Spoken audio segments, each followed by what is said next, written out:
اعلی حضرت مفتی اعظم حجت الاسلام بریلی تجھے سلام۔ السلام علیکم ورحمۃ اللہ تعالی وبرکاتہ۔ مرکز اہل سنت جامعہ رضویہ منظر اسلام کے یوٹیوب چینل ہم سبق درس نظامی میں آپ کا خیر مقدم ہے۔ پیارے بچوں، جنہوں نے اب تک ہمارے چینل کو سبسکرائب نہیں کیا ہے وہ ضرور سبسکرائب کر لیں اور بیل آئیکن یعنی گھنٹی بھی بجا دیں تاکہ ہر ویڈیو کی نوٹیفیکیشن اطلاع اپلوڈ کرتے ہی آپ تک پہنچ جائے، اور اپنے ساتھیوں سے بھی شیئر کریں، شیئر کرنا نہ بھولیں تاکہ ان کو بھی فائدہ حاصل کرنے کا موقع ملے، اور بات پسند آئے تو لائک بھی کیا کریں اور اپنے قلبی تأثر کو ضرور کمنٹ کر کے بتائیں۔ بسم اللہ الرحمن الرحیم۔ والموضع الثانی من تلك المواضع الاربعہ المنادى وهو المطلوب اقباله اي توجهه اليك بوجهه او بقلبه كما اذا ناديت مقبلا عليك بوجهه حقيقة مثل يا زيد، او حكما مثل يا سماء يا جبال يا ارض، فإنها نزلت اولا نزلت اولا منزلة من له صلاحية النداء، ثم ادخل عليها حرف النداء وقصد نداؤها فهي في حكم من يطلب اقباله بخلاف المندوب، لأنه المتفجع عليه ادخل عليه حرف النداء لمجرد التفجع لا لتنزيله منزلة المنادى الى آخر العبارہ۔ آج کے سبق میں صاحب شرح جامی، صاحب کافیہ، ان جگہوں میں سے جہاں پر مفعول بہ کے عامل ناصب کو حذف کر دیا جاتا ہے، تو ان 4 جگہوں میں سے ایک دوسری جگہ ذکر کر رہے ہیں۔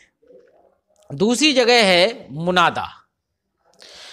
منادا بھی ایک مفعول بہ ہوتا ہے، وہ منصوب ہوتا ہے مفعول بہ ہونے کی بنا پر ہی۔ اب آپ کہیں گے کہ منصوب کہاں ہوتا ہے؟ کبھی تو منادا مرفوع ہوتا ہے، جیسے یا زیدو، تو یا زیدو میں جو زید ہے وہ اگرچہ لفظاً مرفوع ہے لیکن محلاً منصوب ہے۔ کیا ہے؟ محلاً۔ بہرحال یہ بات سمجھ میں آ گئی کہ منادا بھی منصوب ہوتا ہے لیکن اس میں کوئی عامل تو ہوتا نہیں ہے، فعل وہاں پر نہیں ہوتا ہے اس کا مطلب فعل کو حذف کر دیا جاتا ہے۔ قائم مقام بھی ہوتا ہے، قرینہ بھی ہوتا ہے۔ کیا ہوتا ہے؟ کیوں؟ منادا ہے نا، وہ اس کو ندا کی جا رہی ہے، اور حرف ندا جب آیا تو حرف ندا کا معنی یہ بتا رہا ہے کہ یہاں پر کوئی پکارنے کے معنی میں ہی کوئی فعل محذوف ہوگا، اور خود حرف ندا اس کا قائم مقام بن جاتا ہے، کیونکہ ندا بھی، حرف ندا جو ہے وہ بھی پکارنے ہی کے لیے آتا ہے، تو قائم مقام بن جاتا ہے، اس لیے فعل کو حذف کرنا واجب ہو جاتا ہے۔ بات سمجھ میں آ گئی؟ بہرحال منادا کے اندر بھی، منادا بھی ایک ایسا مفعول بھی ہوتا ہے جو محلاً منصوب ہوتا ہے اور اس کے عامل ناصب کو حذف کرنا واجب ہوتا ہے۔ منادا کہتے کسے ہیں؟ منادا کو سمجھنے کی ضرورت ہے۔ منادا کہتے ہیں، ویسے نادا ینادی منادات مفاعلت کا مصدر ہے منادات، اس کا معنی ہوتا ہے پکارنا، ندا کرنا۔ مناداتوں و ندان، ندان بھی مصدر ہوتا ہے اسی کا، تو اب اسی سے منادا اس میں مفعول ہے جس کو پکارا جائے۔ ہم تو اردو میں بولتے ہیں پکارنا، ہے نا، اگر عربی میں ہی اس کو کہو گے ندا کرنا، لیکن ندا کرنے کا معنی کیا ہے؟ ہم اگر کسی کو پکارتے ہیں تو اس سے مطلوب اور مقصود کیا ہوتا ہے وہ آپ سمجھتے ہیں نا۔ ہم کہتے ہیں اے فلاں، کیا مطلب ہوتا ہے؟ یہ مطلب ہوتا ہے کہ وہ اپنی توجہ ہماری طرف کرے۔ کیا کرے؟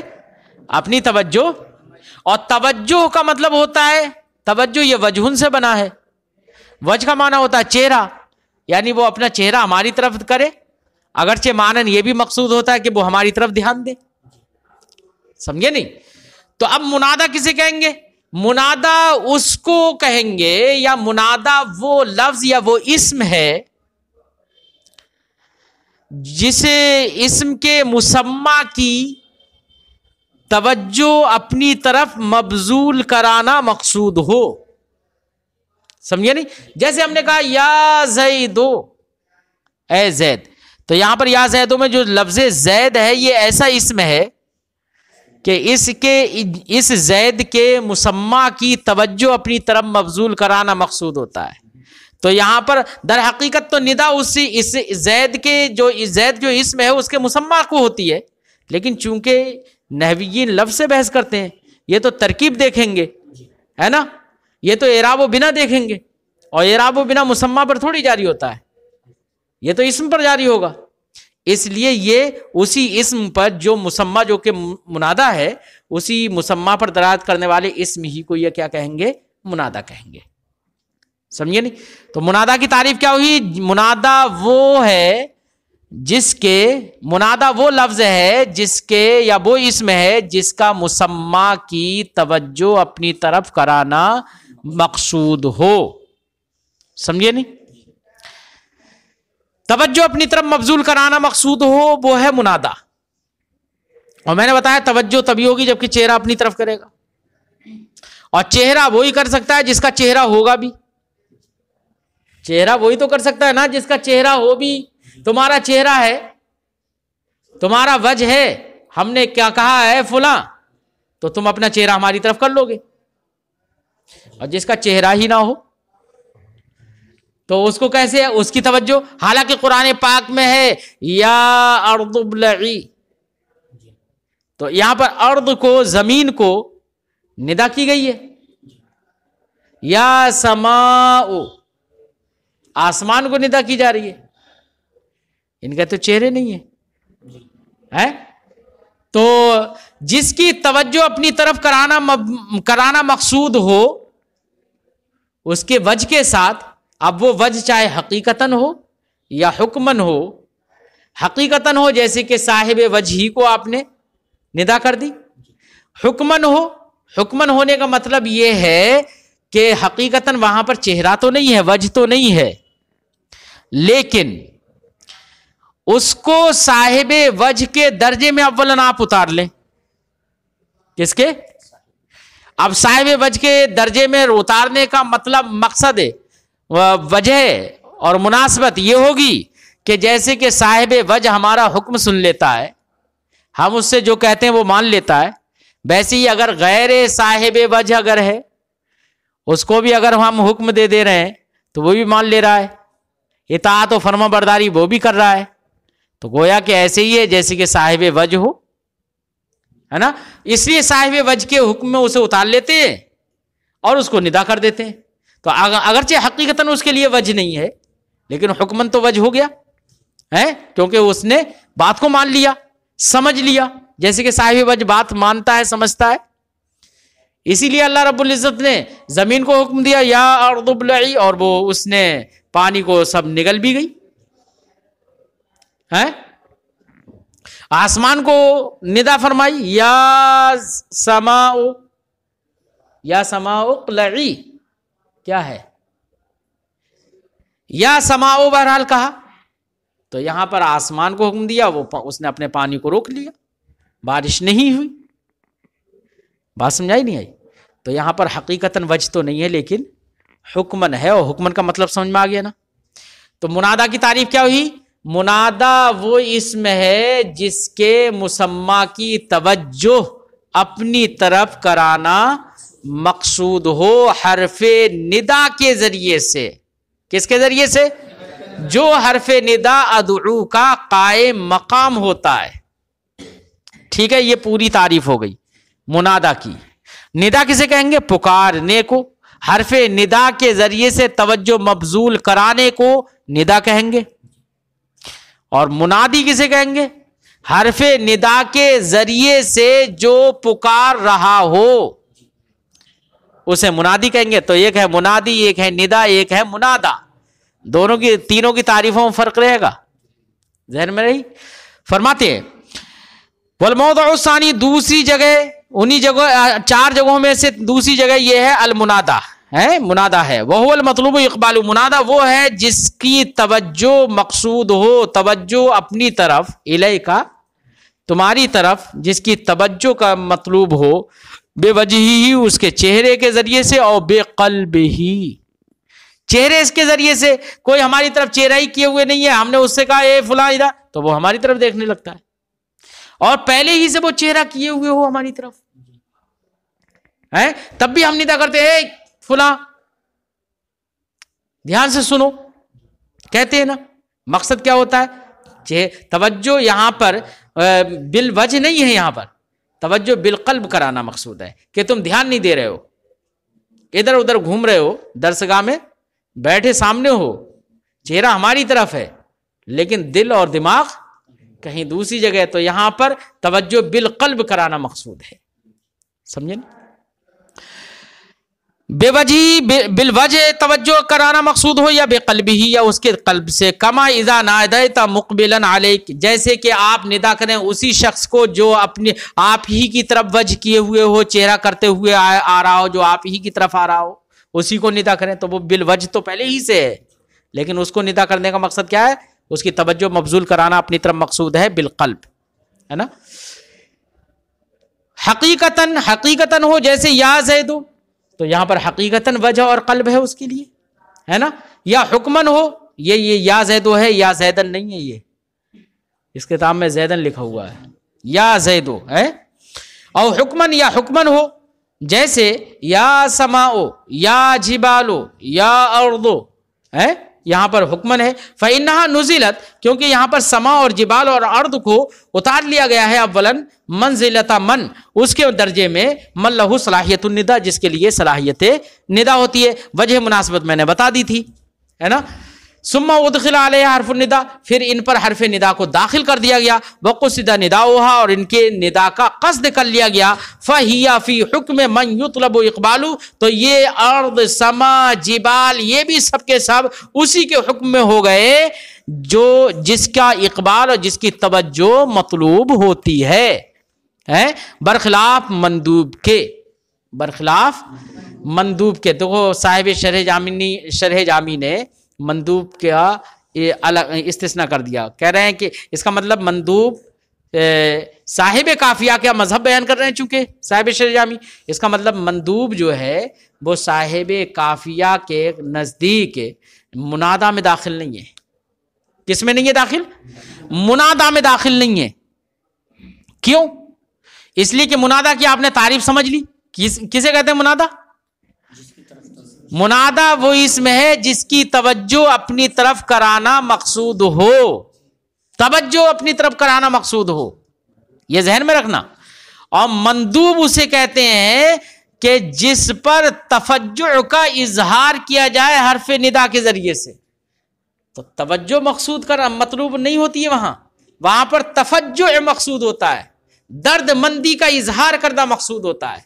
تو دونوں فرق ہے نا. اس لیے صاحب کافیہ کے نزدیک مندوب جو ہے وہ منادا میں داخل نہیں ہے. ہاں بہت سارے نحویوں نے مندوب کو منادا میں داخل بھی مانا ہے، جیسے کہ صاحب مفصل نے بھی. فرماتے ہیں برخلاف مندوب کے لأنه المتفجع علیہ، کیونکہ مندوب تو متفجع علیہ ہے، یہ اس پر تفجع اور درد مندی کا اظہار کیا جاتا ہے. ادخل علیہ حرف الندا، اس پر تو حرف ندا داخل کیا جاتا ہے توجہ مبذول کرانے کے لیے نہیں، لمجرد تفجع، صرف اور صرف تفجع کے خاطر. لا لتنزیلہ منزلۃ المنادا، اس لیے نہیں حرف ندا داخل کیا جاتا ہے کہ اس کو منادا کے درجے میں رکھ دیا جائے، درجے میں اتار لیا جائے. وقصد نداؤ، اور اس کی ندا کی قصد کر لیا جائے. فخرج بہذا القید، تو اس قید سے خارج ہو گیا منادا کی تعریف سے مندوب، ہے نا. ولہذا، اسی وجہ سے کون سی قید سے خارج ہوا؟ هو المطلوب اقبالہ کی قید سے، کیونکہ یہاں پر اقبال مقصود ہی نہیں ہوتا مندوب میں، وہاں پر تو تفجع مقصود ہوتا ہے نا. تو اس قید سے، مصنف کی اس قید سے منادا کی تعریف سے مندوب خارج ہو گیا. ولہذا افرد المصنف احکامہ بالذکر، اسی وجہ سے صاحب کافیہ علامہ ابن حاجب علیہ رحمت و رضوان، جو کہ مصنف کافیہ ہیں، انہوں نے مندوب کے احکام کو الگ سے بعد میں ذکر کیا ہے. اگر ان کے نزدیک مندوب منادا میں داخل ہوتا تو اس کے احکام الگ سے ذکر نہیں کرتے. یہ الگ سے ذکر کرنا اس بات کی دلیل ہے کہ صاحب کافیہ کے نزدیک مندوب منادا میں داخل نہیں ہے. فرماتے ہیں وَلِهَذَا أَفْرَدَ الْمُصَنِّفِ، اسی لیے مصنف علیہ رحمت و رضوان نے مندوب کے احکام کو الگ سے ذکر کیا ہے، فیما بعد، و بعد میں، ہے نا. وفیہ تحکم، صاحب شرح جامی فرماتے ہیں مندوب کو منادا سے الگ کرنا اور اس کو منادا میں داخل نہ کرنا یہ تحکم ہے، بلا وجہ کی ترجیح بلا مرجح ہے، یہ ہے نا. یہاں پر یہ تحکم ہے بلا وجہ کی ہٹ دھرمی ہے، یہ تو اس کو نہ داخل کرنا منادا میں، بلکہ صاحب شرح جامی کا اپنا رجحان یہ ہے کہ مندوب کو منادا میں داخل کرنا چاہیے، جیسے کہ صاحب مفصل نے داخل کیا ہے نا. مثال بھی دے رہے ہیں، جیسے مثال بھی دے رہے ہیں کہ کہہ رہے ہیں کہ فَإِنَّ الْمَنْدُوبَ أَيْضًا كَمَا قَالَ بَعْضُهُمْ، مندوب بھی جیسے کہ بعض نحویین نے کہا ہے، کیا کہا ہے؟ مناد المطلوب، منادا ہی ہے، مندوب بھی منادا ہی ہوتا ہے. المطلوب اقبالہ، اس کی بھی توجہ مقصود ہوتی ہے لیکن حقیقتاً نہیں، حکمن ہوتی ہے. کیا ہوتی ہے؟ حکمن ہوتی ہے، علی وجہ تفجع، تفجع کے طریقے پر اس کی بھی توجہ مقصود ہوتی ہے. کیا ہوتی ہے؟ تفجع کے طریقے پر. بس اتنا فرق ہے، منادا کے اندر توجہ مقصود ہوتی ہے حقیقتاً اور یہاں پر ہوتی ہے علی وجہ تفجع، لیکن توجہ تو مبذول کرانا اپنی طرف یہاں پر بھی مقصود ہوتا ہے. مثال بھی دے رہے ہیں، جیسے کہ کوئی شخص، حضرت عبداللہ ابن عمر رضی اللہ تعالیٰ عنہ کا واقعہ ہے کہ سرکار دو عالم صلی اللہ علیہ وسلم کے وصال کے بعد ایک مرتبہ یہ معاملہ ہوا کہ آپ راستے میں چل رہے تھے، اچانک پیر پھسل گیا. جب پیر پھسلا تو آپ جیسی زمین پر گرنے کو تھے تو اس وقت آپ کی زبان سے نکلا یا محمدہ، یا محمدہ. اپنے درد مندی کا اظہار بھی کرنا ہے اور توجہ بھی اپنی طرف مبذول کرانا مقصود ہے کہ آپ ہماری مدد کریے، تشریف لے آئیے، تعاون فرمائیے. سمجھے نہیں؟ تو دیکھیے سرکار کا تو وصال ہو چکا تھا، ہے نا، اور اس کے باوجود انہوں نے ندا کی، تو یہ ہے تو مندوب، لیکن توجہ ہی مقصود تھی نا، توجہ مبذول کرانا مقصود تھی. اس لیے صاحب شرح جامی کا اپنا نظریہ یہ ہے کہ مندوب کو منادا میں داخل رکھنا چاہیے، منادا سے خارج کرنا یہ تحکم ہے. بات سمجھ میں آ گئی؟ فرماتے ہیں فَإِذَا قُلْتَ، تو جب آپ کہیں یا محمدہ، فَكَأَنَّكَ تُنَادِيهِ، تو یا محمدہ کہنے سے گویا کہ آپ نے محمد صلی اللہ علیہ وسلم کو ندا کی ہے. وَتَقُولُ لَهُ، اور آپ ان سے کہہ رہے ہیں تعال تشریف لائیے، فَأَنَا مُشْتَاقٌ إِلَيْكَ، میں آپ کا مشتاق ہوں. اور اگر پریشانی کے عالم میں جیسے حضرت عبداللہ ابن عمر نے کہا تو آپ تشریف لائیے، مدد کریے، میں پریشانی میں مبتلا ہوں، آپ میری مدد کریے، اس طور سے ندا ہے نا. فَالْأَوْلَى إِدْخَالُهُ، تو صاحب شرح جامی فرماتے ہیں کہ مندوب کو منادا کے تحت داخل کرنا ہی اولا ہے. کما فعلہ صاحب المفصل، جیسے کہ صاحب مفصل نے ایسا ہی کیا ہے. وقیلا الظاہر من کلام سیبویہ ایضا انہ داخل فی المنادا، اور یہ بھی کہا گیا ہے کہ امام سیبویہ کے کلام سے یہی ظاہر ہے کہ مندوب بھی منادا میں داخل ہے. ان کے کلام سے کیسے ظاہر ہے؟ اس لیے کہ انہوں نے جب منادا کے اعراب کو ذکر کیا تو انہوں نے فرمایا کہ منادا جب مفرد معرفہ ہو، جیسے کہ یا زید ہو، تو وہ منصوب ہوگا محلن. کیا کہا انہوں نے؟ وہ محلن منصوب ہوگا. اور اس کے بعد میں کہا کہ منادا ہو یا مندوب ہو، ساتھ میں آگے کیا کہا؟ محلن منصوب ہوگا یا مندوب ہو، جیسے یا زیدہ. تو دیکھو منادا کے ساتھ ہی میں انہوں نے ذکر کر دیا اس کو ہے، اور منادا ہی کا اعراب انہوں نے بتایا کہ زید جو مندوب ہے اس کا بھی اعراب وہی ہوگا کہ وہ مفرد معرفہ ہے اگر تو محلن منصوب ہوگا. کیا ہوگا؟ تو اس کا مطلب یہ کہ امام سیبویہ نے جب منادا کے ساتھ میں مندوب کو ذکر کیا تو اس کا مطلب ان کا بھی ظاہر کلام سے یہی سمجھ میں آ رہا ہے کہ ان کے نزدیک بھی مندوب منادا میں داخل ہے. فرماتے ہیں ایضاً امام سیبویہ کے کلام سے بھی یہی ظاہر ہے انہ داخل فی المنادا، کہ وہ منادا میں داخل ہے. بات سمجھ میں آ گئی؟ کس کے ذریعے سے ندا کی جائے گی، اس کی توجہ مقصود ہوگی، تو فرماتے ہیں بحرف نائب مناب ادعو، ایسے حرف کے ذریعے سے جو ادعو کا قائم مقام ہوتا ہے۔ وہ حرف ہے کیا؟ تو فرماتے ہیں وہ حروف خمسہ میں سے کوئی بھی حرف کے ذریعے، وہ حروف خمسہ ہیں یا ایا حیا اے اور حمزہ مفتوحہ۔ واحترز به النحو لیقبل زید، اور بے حرف نائب منابع ادعو کہہ کر کے صاحب کافیہ نے لیقبل زید جیسی مثالوں سے احتراز کر لیا۔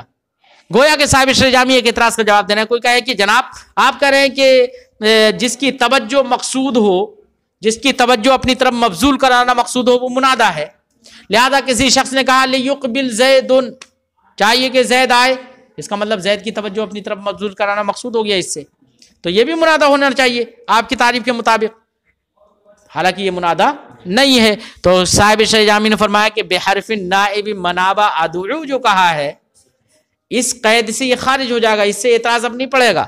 کیوں؟ اس لیے کہ یہاں پر کوئی حرف ندا ہے ہی نہیں، اگرچہ وہاں پر لیقبل زیدن میں اگرچہ معنی تو وہاں پر توجہ کرانے کا ہو جا رہا ہے، لیکن حرف ندا کے ذریعے سے نہیں ہو رہا ہے، اس لیے اس کو منادہ نہیں کہیں گے زید کو، بات سمجھ آئی؟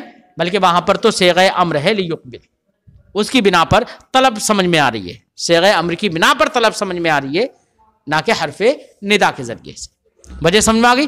لہذا لیقبل زیدن میں زید منادہ نہیں ہوگا۔ لفظاً اور تقدیراً، لفظاً ہو یا تقدیراً ہو، لفظاً اور تقدیراً کی کیا تفصیل ہے، کیا توضیح ہے، اس کو انشاءاللہ آئندہ سبق میں پیش